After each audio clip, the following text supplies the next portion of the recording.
I always thought I knew my family, or at least I thought I wanted to. My name is Claire Morgan, and growing up I believed in fairy tales, in families that stood together no matter what, in parents who never lied and siblings who had your back until the end. But sometimes the stories we tell ourselves are the most dangerous lies of all. It started on an ordinary Tuesday afternoon. The sun was bright, birds chirping outside, but inside the Morgan household a storm was quietly brewing. Dad didn't come home that night. Or the next after that. At first, we told ourselves he was busy, caught up in work or travel. But days turned into a week, and the silence stretched unbearably. Mom's face, once full of warmth and laughter, grew hard and distant. Lucas, my younger brother, stopped talking. His once bright eyes darkened, and I could feel the invisible weight dragging him down. I tried to keep life normal, to be strong for them both. I threw myself into school, clung to old routines, but inside a gnawing doubt grew. One evening after hours of waiting, I found myself in Dad's study, a room I rarely entered. The scent of his cologne still lingered, but the desk was cluttered with papers, some marked confidential. That's when I saw the letter tucked beneath a stack of unopened mail. It wasn't addressed to me, but the handwriting was unmistakable. If you're reading this, it means I'm gone. The choices I made, I never wanted them to hurt you. Protect Claire and Lucas. Trust no one. The words blurred as tears streamed down my face. What had my father done? And why was he gone? The perfect lie our family lived under was crumbling, and I was left to pick up the pieces. The letter sat heavy in my hands as I sank into the worn leather chair. The house was eerily quiet. Even Mom and Lucas seemed to move through a haze, shadows of their former selves. I knew then that whatever my father had been involved in, it wasn't something simple. Days turned into restless nights. I spent hours digging through his things, piecing together fragments of his secret life. Hidden behind dusty folders were receipts for unexplained payments, encrypted messages on his laptop, and a contact list filled with names I didn't recognize, people who didn't belong to our world of PTA meetings and birthday parties. I wanted answers. More than that, I needed them. The next morning at school, I was distracted and distant. My friends asked if something was wrong, but I deflected with a smile. How could I explain that my entire world was unraveling, that I was chasing shadows of a man I barely knew? Lucas was even worse off. He barely spoke, and when he did, his words were haunted. One afternoon, I found him staring blankly at his phone, tears silently streaming down his face. "What is it?" I asked gently. He hesitated, then showed me a message, a photo of Dad with a woman I'd never seen before. The caption was chilling. "He's not who you think he is." My heart skipped a beat. The man I grew up calling Dad was a stranger. That night I confronted Mom. "Mom?" I began cautiously. "What?" "Don't you want me to know?" Her eyes flickered with fear, guilt, and something else, resignation. She looked away, then sighed. "There are things you're not ready to hear, Claire. But soon everything will come to light. You have to be strong." I nodded, though my mind screamed in confusion. Strong? How could I be strong when the foundation beneath me was cracking? The perfect lie was over. And the next few days passed in a blur. School became a place I barely recognized, filled with half-heard whispers and suspicious glances. People who once smiled warmly now looked away when I walked by. I felt invisible and exposed all at once. At home, the silence was suffocating.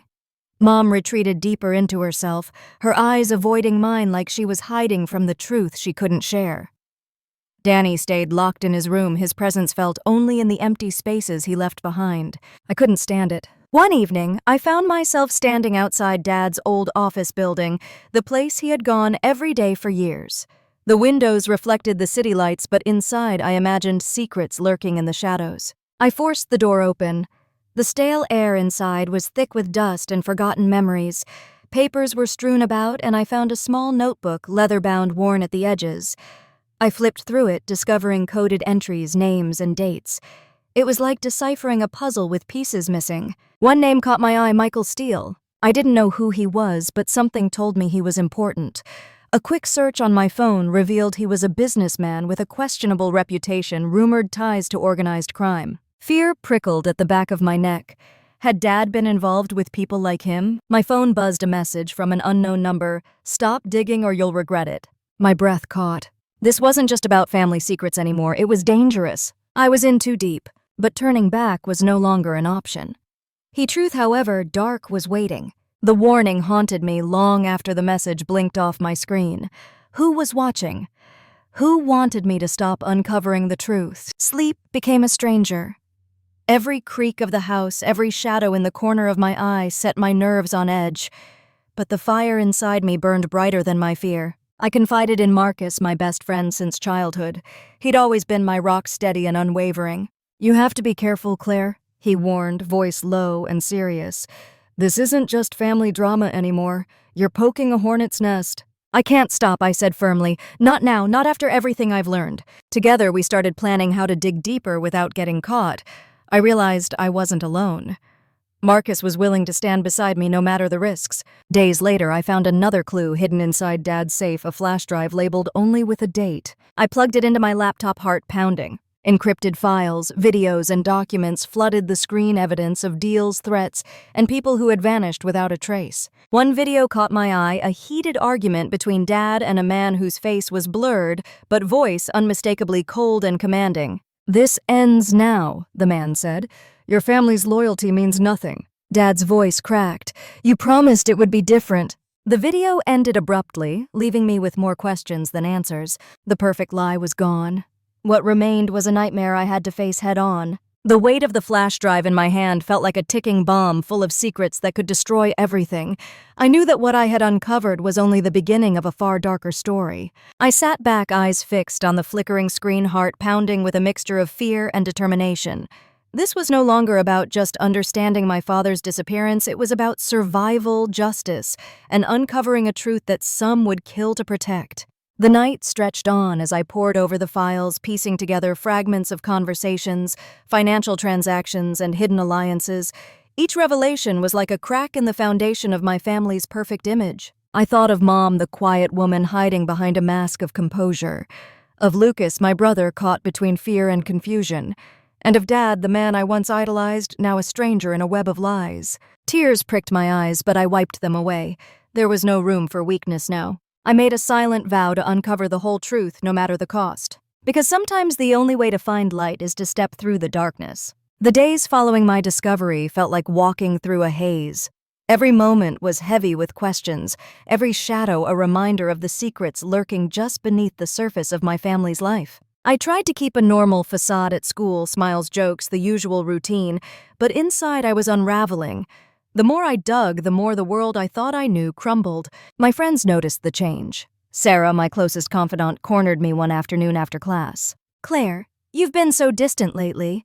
What's going on?"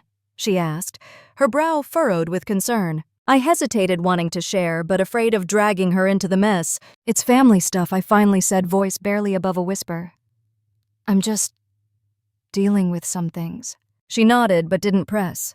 Some truths were too heavy to bear, especially when the people around you couldn't see the storm raging inside. That night, I met with Marcus. He was waiting for me at our usual spot, a quiet cafe tucked away from the bustling city streets.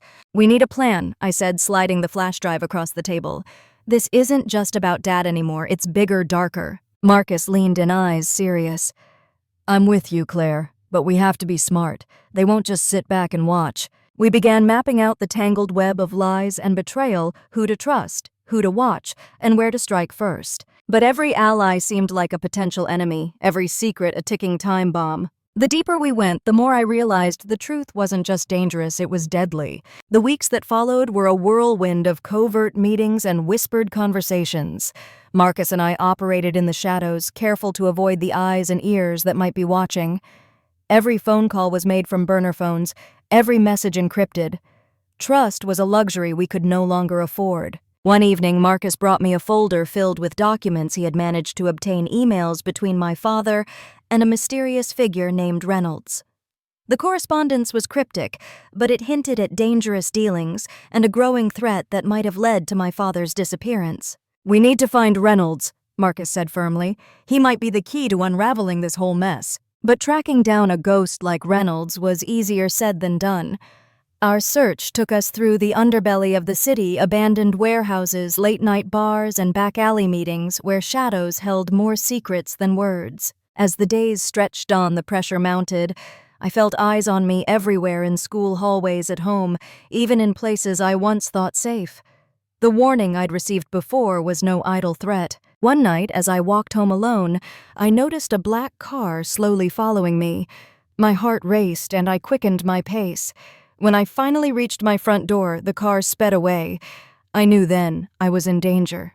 But fear was a weapon I refused to wield against myself. If they wanted me scared, they would have to try harder. The following morning, I barely slept. My mind raced with questions and worst-case scenarios. I knew I had to be careful, but the urgency to uncover the truth outweighed every fear. Marcus suggested laying low for a while, but I refused. Sitting still felt like surrender. Instead, we intensified our efforts, using every connection to track down Reynolds. After days of dead ends, a break came unexpectedly.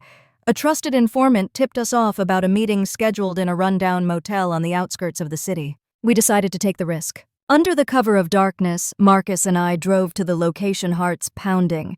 The motel was isolated, its flickering neon sign casting eerie shadows across the cracked pavement. Inside, the air was thick with smoke and suspicion.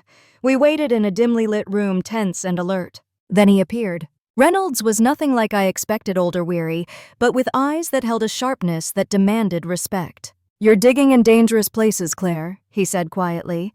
"Some truths aren't meant to be uncovered." I met his gaze steadily. "I'm not leaving until I know why my father vanished and what you have to do with it." For a moment, silence hung heavy. Then Reynolds sighed and began to unravel a story darker than anything I had imagined, one of betrayal, greed, and a secret that threatened to consume us all. Reynolds leaned back in his chair, eyes distant, as he recounted the events that led to my father's disappearance. "Your father stumbled onto something dangerous," he said. "A conspiracy involving some of the most powerful people in the city, people who will stop at nothing to protect their secrets." He paused, as if weighing his next words carefully. He tried to expose them, to bring justice, but they silenced him before he could. A cold chill ran down my spine. The man I had admired, the one I called Dad, was caught in a deadly game far beyond my understanding. "Why are you telling me this now?" I asked, voice barely steady. "Because they're watching you," Claire Reynolds replied. "And if you're not careful, you'll end up like him, disappeared, forgotten." The room seemed to close in around me, the weight of his warning heavy in the stale air. But fear had no place in my heart. I was determined to finish what my father started, to uncover the truth, no matter the cost. Leaving the motel that night, the cool air did little to soothe the fire burning inside me. I felt as if I was standing on the edge of a precipice, staring into an abyss filled with shadows and dangers unseen. But there was no turning back. Marcus was silent beside me, understanding the weight of what we had just uncovered. "We have to move carefully," he said. "They'll be watching your every step now." "I'm ready," I replied, gripping the steering wheel tightly. For the first time, I feel like I'm fighting for something real. Over the next few days, I threw myself into preparing for the battles ahead. I gathered allies, fortified my defenses, and honed my mind to navigate the treacherous maze of lies and power. Every secret uncovered was a step closer to the truth and a step deeper into danger. But I was no longer the scared girl who sat alone in her father's study. I was Claire Morgan, and I was ready to face the darkness head-on. The days after meeting Reynolds were a whirlwind, each one heavier than the last. The truth I'd uncovered about my father's disappearance was like a shadow stretching across every part of my life, casting doubt and fear into places I thought were safe. At school, I kept up appearances, smiles, casual conversations, homework handed in on time, but inside, I was unraveling. I felt eyes on me everywhere, whispers in the hallways, and the sudden coldness of friends who no longer knew how to act around me. Marcus was my anchor. Every evening we met in our usual spot, a quiet cafe where the hum of conversation and clinking cups felt like a fragile bubble of normalcy. But even there, our discussions were soaked in danger. "We've got something big," Marcus said one night, sliding across a manila envelope thick with documents. "These emails connect your dad to people with serious power and even darker secrets." I opened the folder, carefully unfolding sheets filled with coded messages, financial records, and cryptic notes. Names of politicians, businessmen, and even law enforcement officers appeared again and again. They were all tied to a conspiracy that ran far deeper than I'd imagined. The weight of it pressed down on me. This wasn't just about a missing father anymore. It was about exposing a network built on corruption, fear, and silence. That night, as I lay awake staring at the ceiling, my phone buzzed with an anonymous message: "Stop digging or you'll disappear like him." Fear tried to claw at my resolve, but it failed. I wasn't going to back down. The warning was chilling, but it only hardened my determination.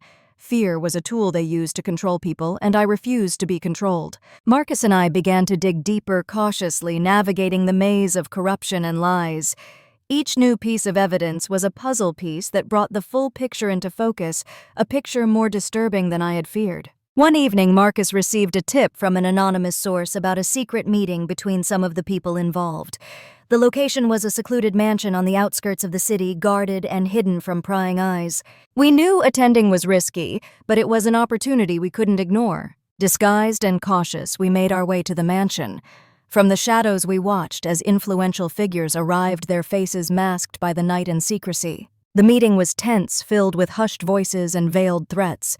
We caught fragments of conversations about silencing loose ends and controlling the flow of information. It was a terrifying glimpse into a world where power ruled above the law. As we slipped away, Marcus whispered, "This is bigger than we thought, and now they know we're watching." Back at home, I found myself more isolated than ever. Mom's silence was suffocating, and Lucas avoided my questions, retreating further into his own world. The fight to expose the truth was becoming a lonely one, but I had to keep going. Because some lies are worth shattering. The days that followed the mansion meeting were a blur of tension and sleepless nights. Every phone call could be a threat, every stranger a potential enemy.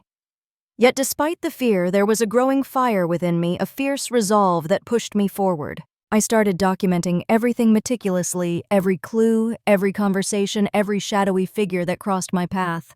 My journal became a tapestry of secrets and suspicions, a roadmap through the darkness. Marcus was relentless in his pursuit as well. Using his tech skills, he traced financial trails and hacked into secure servers, uncovering layers of deception woven tightly around my father's disappearance. One late evening, as we reviewed a new batch of data, a pattern emerged, a series of transactions linked to offshore accounts that funneled money to shadowy organizations. The implications were staggering. Not only had my father been silenced, but entire networks thrived on corruption and fear. But with every step closer to the truth, the danger escalated. One morning, I found my car's tires slashed, a clear warning. My home was broken into, though nothing was stolen, a message that I was being watched. I couldn't deny the growing paranoia that gripped me, but I refused to let it rule my life. Instead, I turned to my closest friends, carefully letting them in on the situation. Some stepped back, overwhelmed by the darkness, but a few stood by me unwaveringly. Together, we became a fragile shield against the storm. The silence was breaking, and the truth was roaring to be heard. The fear that had once gripped me like an iron fist began to transform, not into complacency, but into a sharper edge of awareness. Every footstep behind me, every unfamiliar face in a crowd, became a reminder that I was no longer just a girl searching for answers. I was a target. One evening, Marcus and I gathered in his cramped apartment walls, plastered with maps, photographs, and timelines. The air was thick with determination and exhaustion. "We need to expose them," Marcus said, voice steady but low. "But we can't do it alone."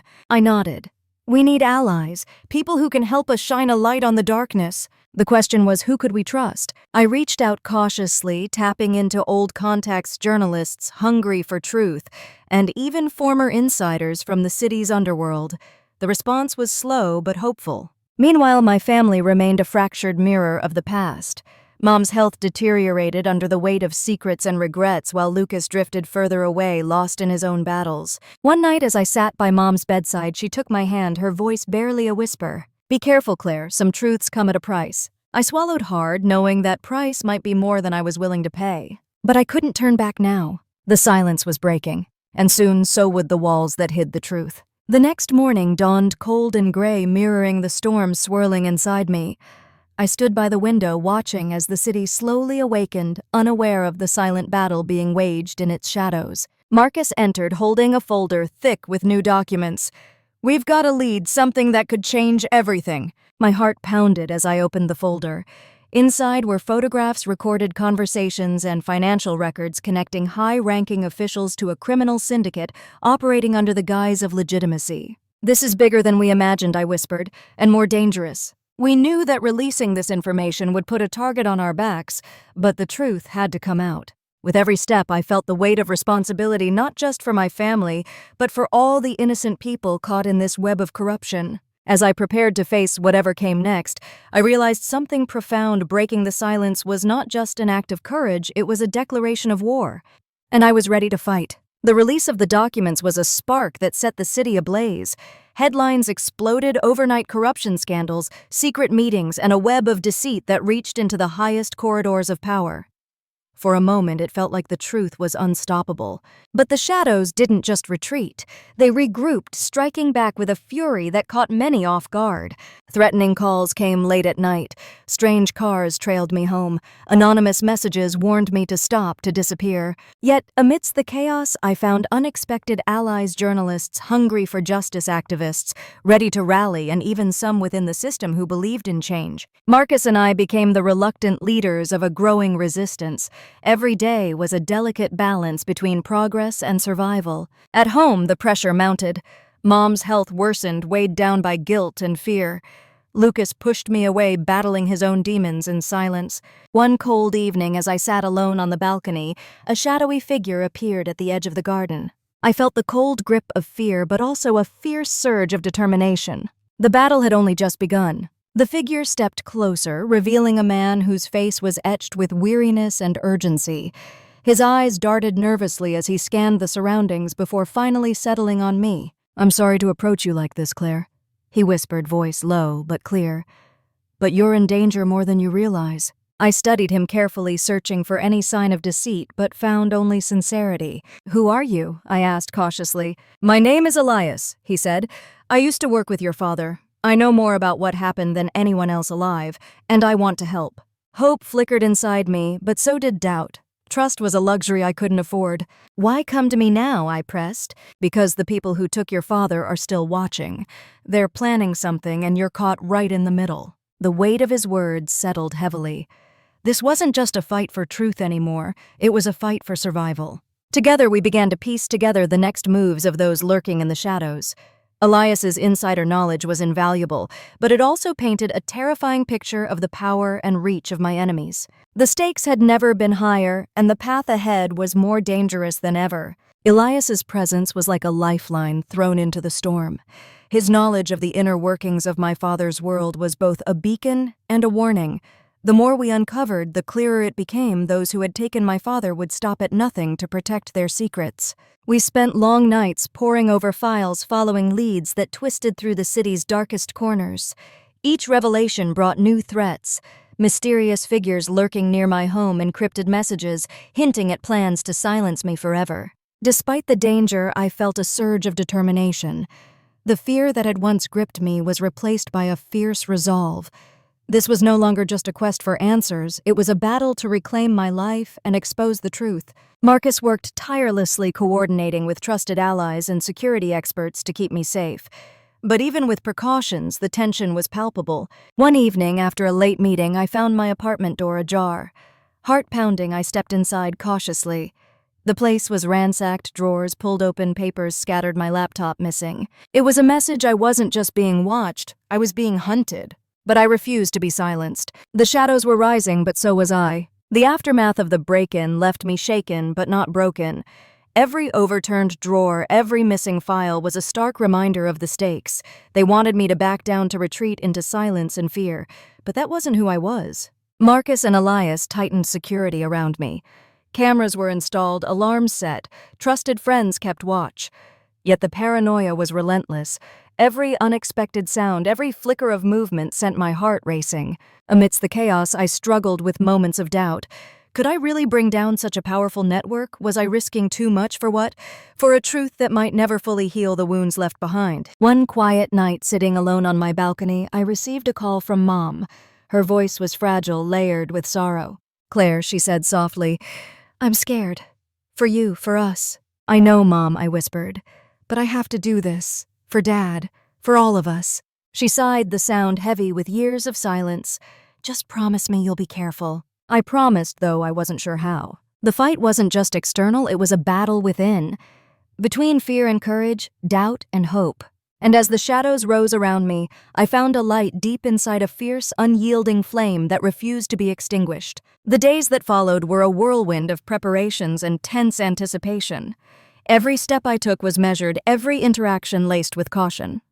The web of conspiracy was vast, but I was no longer alone with Marcus and Elias by my side. I felt a strength I hadn't known I possessed. We planned a decisive move, gathering incontrovertible evidence and arranging for trusted journalists to bring the truth into the light. The goal was clear: expose the corruption, protect those at risk, and bring justice for my father. But as the operation neared, the threats escalated. Anonymous calls turned into break-ins, shadowy figures lurked in the periphery of my life, and the pressure weighed heavier with each passing hour. One evening, as I prepared for a critical meeting with the press, Marcus pulled me aside. "This could change everything," he said, "but it's also the most dangerous thing we've done." I looked into his eyes and nodded. "I'm ready." Because sometimes the greatest battles are fought not with weapons but with truth, and I was prepared to fight no matter the cost. The day of the press conference arrived with a grim certainty. The city was watching, waiting for the moment when the carefully guarded secrets would finally be torn into the light. I stood behind the podium, heart pounding but face calm.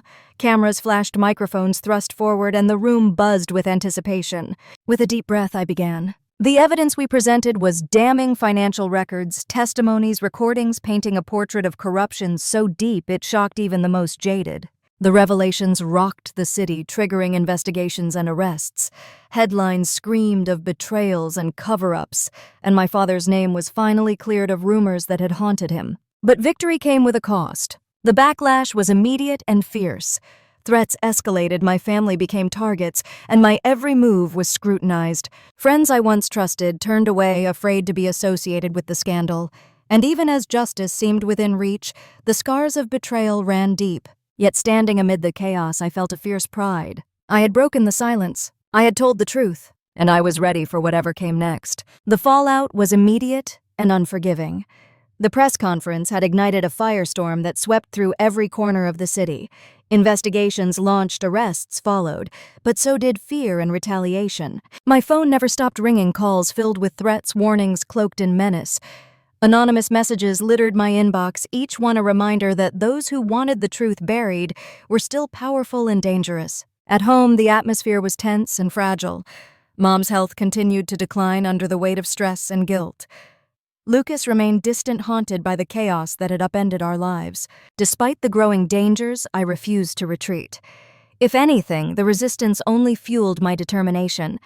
I knew the road ahead was long and uncertain, but the truth was worth every sacrifice. Marcus stood by me unwaveringly, his calm presence a beacon in the storm.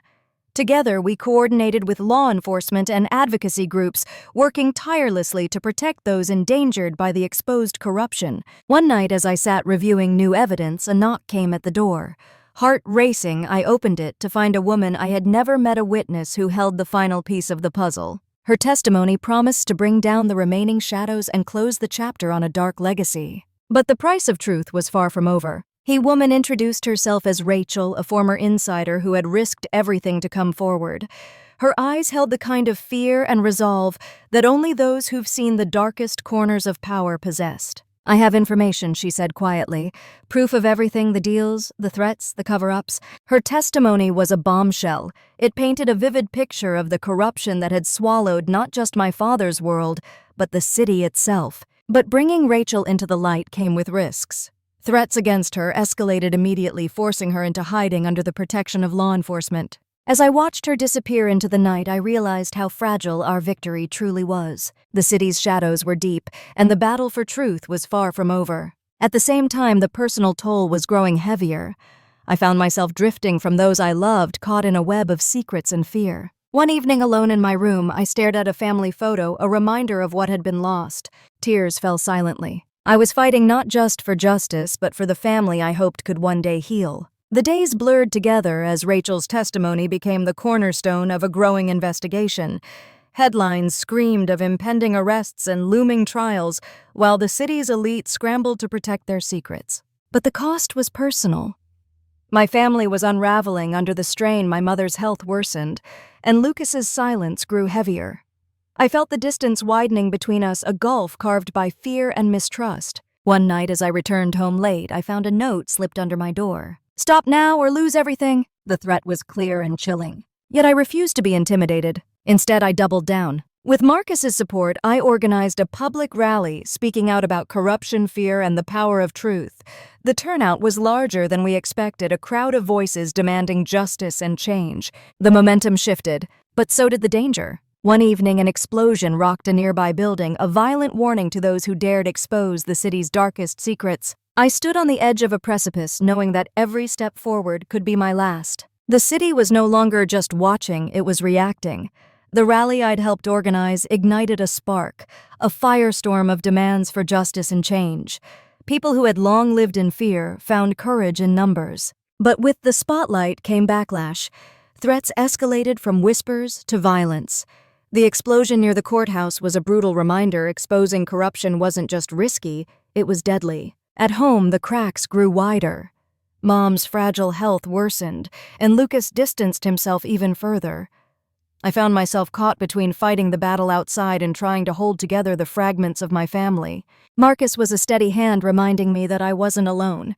Yet even his support couldn't shield me from the growing darkness. That night, as I looked out over the city lights, I realized something had to give. The fight was reaching a tipping point, and the next move could change everything. The closer we got to the truth, the thinner the line between friend and foe became. Trust was a fragile thing, easily shattered and hard to rebuild. Jessica's betrayal haunted me, but surprisingly, she reached out again, claiming she wanted to make amends. Was it a genuine attempt at redemption or another calculated move? Derek's silence grew heavy, his loyalties pulled in conflicting directions. I wondered if the people closest to me could really be trusted. In this tangled web of deceit, I learned the hardest lesson: sometimes the only person you can truly rely on is yourself. With Marcus by my side, I steeled myself for the battles ahead. The enemy was no longer just outside, it was inside within the very circle I thought was safe. The lines between right and wrong blurred as I ventured deeper into the shadows of this fight.